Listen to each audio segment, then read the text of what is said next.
guys, good morning and welcome back to my channel. It is your girl Diamond and I'm back with another video.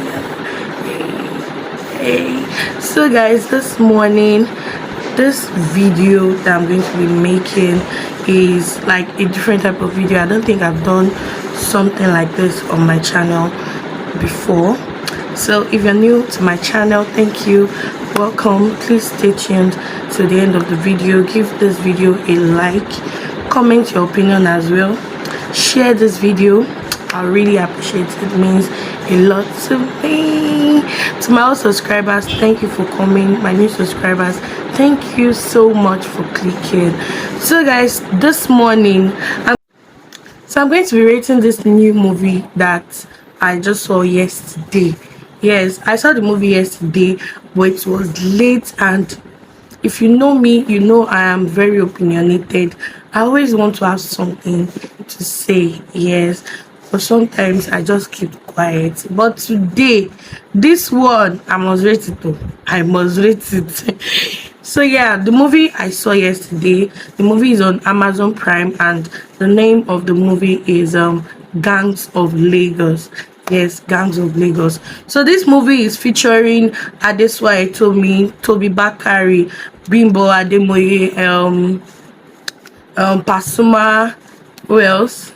Chike, yes, who else again? Like a whole lot of beautiful people, but these are the ones that I know their names in real life. So the ones that I don't know their names in real life, I'm just going to be calling them their character names, okay?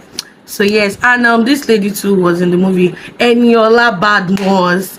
Yes, she was in the movie. That woman can act. Yeah, she's really good. So now we're going to be talking about like the beginning of the movie.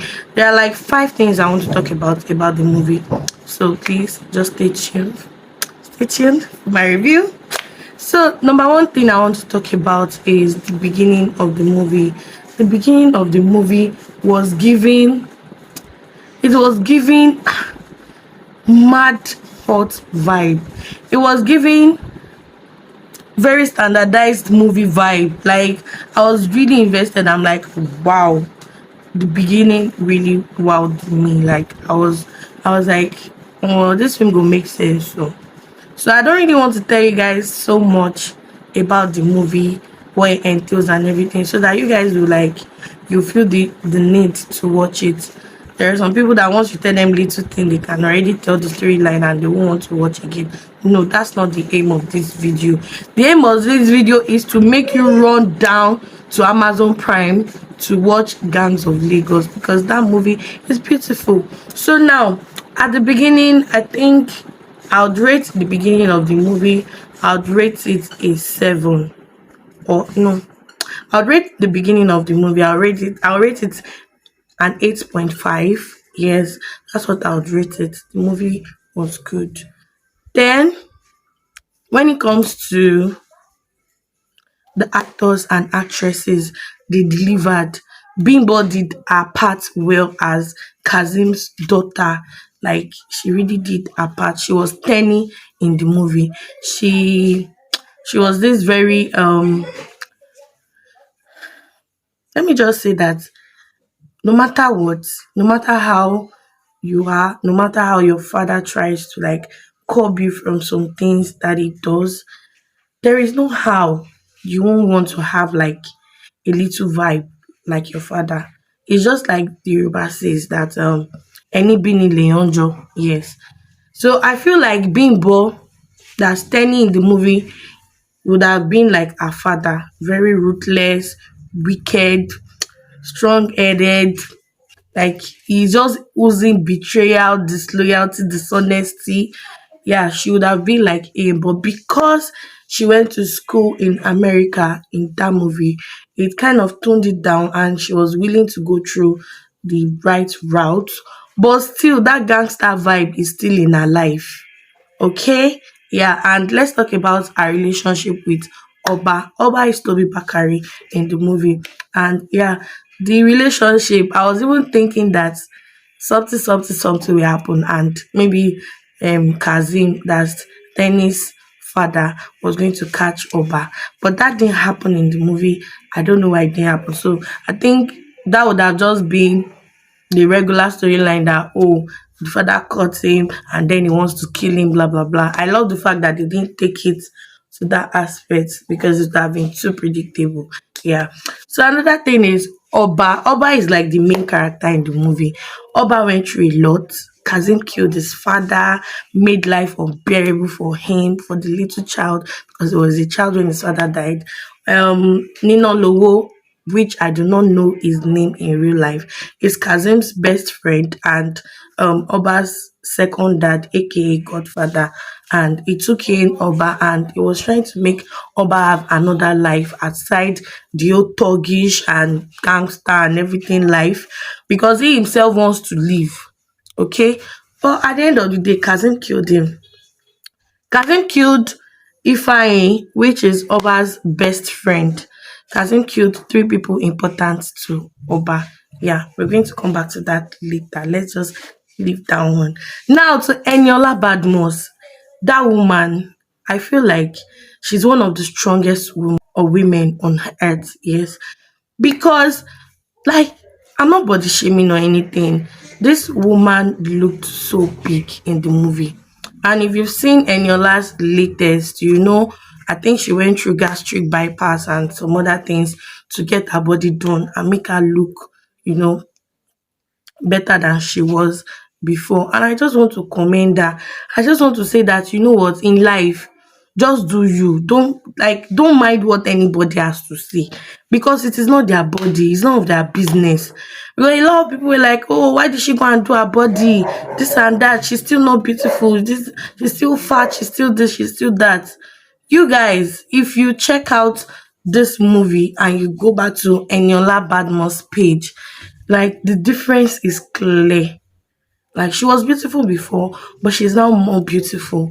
So you guys should just, those of you that are always body shaming people, keep that body shaming. Keep it to yourself. Hold it. Yeah. She had money to do her body. A lot of people wish, a lot of people that are like they wish they had the money to do their body, but they don't have, they can't afford it or they are too scared. But she is not too scared to take a decision that will change her entire life.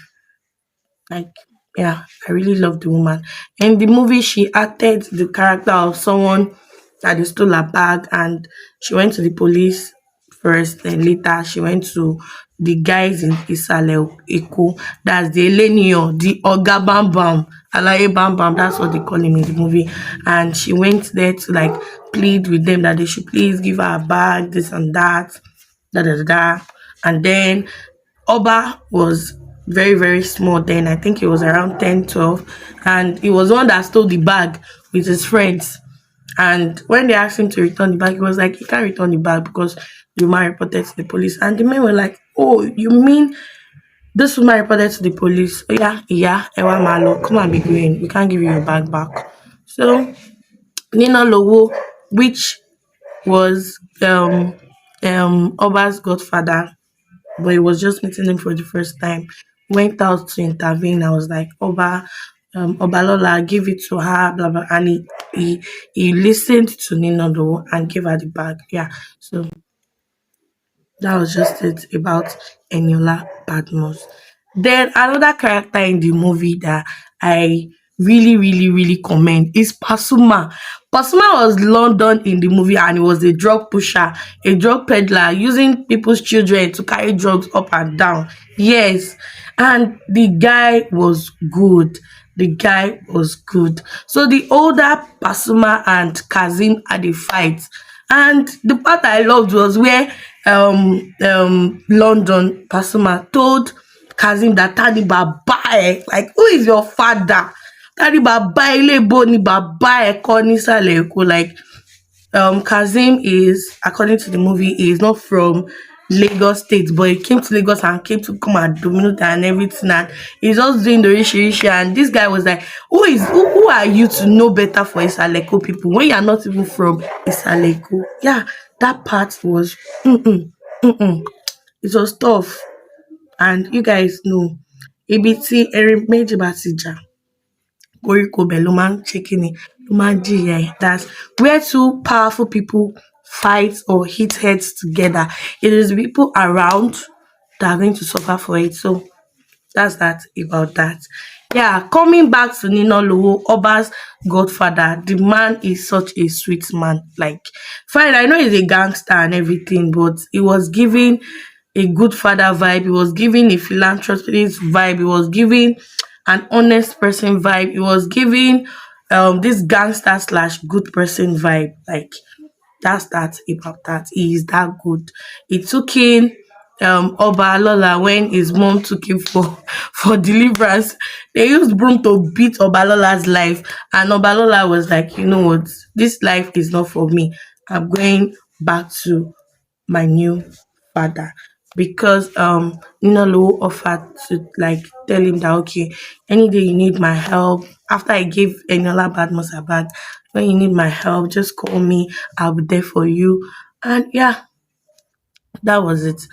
What else do I want to talk about? Now, another thing I want to talk about in this movie is the cinematic way this movie was shot. They used 8K cameras. The the continuation was mad. The continuity was mad. The oh, like, see, you guys, I don't know much about photography, but all I can say is the graphics was mad. The graphics was, it was breathtaking. Like, the movie was just sweeting me, because I don't like when the graphics of a movie is just, but this one, I was glued to the screen. It's so beautiful, yeah. So I'm going to like applaud the thing for that. Thank you. So on basis of the cinematic how will I put it, the way it was shot, I would rate it a 10. If it's over 10, no, but I'll even rate it 10 over 10.5, because it is so good. I'll rate it 10.5 over 10. Okay? Yeah. In fact, 100 over 10 self is that beautiful. So when it comes to the actors and actresses and how they play their roles, I would rate that one. I'd rate it, let's say, a 9. Yeah. So, having said all this, the part I felt there could have been more was the ending part. Yeah, at the end of the day, Kazim paid for his sins, but I felt the death they gave him was too simple. I felt like, okay, you just beat him small and you now shot him and he fell down from upstairs to downstairs. Like, when you shot him, he was already dead. Like, for all the things he did, all the things he did, this man is very, in fact, you guys need to watch the movie for you to get the details, because trust me, all these things I've said is not even 20% of what happened in the movie. The movie long, it long gone. I feel like they should have tripled his finances first. After crippling his finances, he could have taken over his empire behind his back. After that, ruin his political career. Like, he won't have anybody to stand by him. Like, after that, you now catch him, shoot his two leg. When you finish shooting his two leg, you now do what again will they do to him? They'll tie him to the chair and beat his life. He like using axe to hack people. They'll use the same thing to break all his bone and cut him into pieces. Kazim was that wicked. Like, he did not deserve that kind of simple, sweet death. That death, I know death is death, but that death was too simple. He did not even suffer. Nothing. He did not suffer at all. I'm not happy about that. I'm not happy at all. When I saw the movie yesterday, I was so pissed. I was like, this man did so many bad and worse things, and all you guys could think of was just to box him and just shoot him. Like, let's just leave that ending. Okay? The ending was giving, it was giving too simple vibe. Like, if you guys have seen Brotherhood, or you've seen Ijakumo, or you've seen um what's the name of this movie? This movie that Funke Akindele recently. If you've seen that movie, you will know that Gangs of Lagos ending was too simple. It was not giving much. I was expecting more, like really, really more than I got. Yeah. So, because if someone had done what Kazim did to someone in real life, I'm very sure that the person would have come for him other than that. So I think the person that wrote or script writes the ending part is a very calm and nice person. Maybe the person doesn't have revengeful heart. I do not have a revengeful heart either, but I feel since it's a movie, it should have been like more gruesome, and yeah. So this is my review, and yeah, let me know if you've seen the movie and let me know your thoughts. So overall, I'm going to rate the movie a 9/10 because easy. That movie is breathtaking. That movie has set another standard for Yoruba movies or for Nigerian movies. The movie is not entirely Yoruba because they spoke English in it as well, like a lot of English, yeah. And there were Igbo people in the movie as well. So yes, it's not a Yoruba movie, it's a Nigerian movie. Let's just leave it like that. So I would rate it a 9/10, like with no dragging, no nothing, no second doubting or second guessing. The movie deserves its accolades. Yes. And yeah, thank you guys. This is all I have to say. I have a lot more to say, but I do not want to ruin the movie for you guys, because if I give you guys all the details, you might not really want to see the movie. So that's why I just made this very little observations. And yeah, Adeswa was in the movie too, and Mr. Macaroni was in the movie too, and who else? A lot more people. Choma Chukwuka, is that her name? She was in the movie too. Iyabo Ojo was in the movie too. The actors and the actresses were mind-blowing. So trust me, once you even hear the names of the characters in the movie, you know that this movie is about to be a banger. So after this video, please head on to Amazon Prime and watch Gangs of Lagos. Thank you guys for watching my video today. Thank you for staying tuned. Please give this video a like, that's the thumbs up, and subscribe to my YouTube channel. Drop your comments, I would really appreciate it. And yeah, I'm going to see you guys in my next video. Hey, bye guys.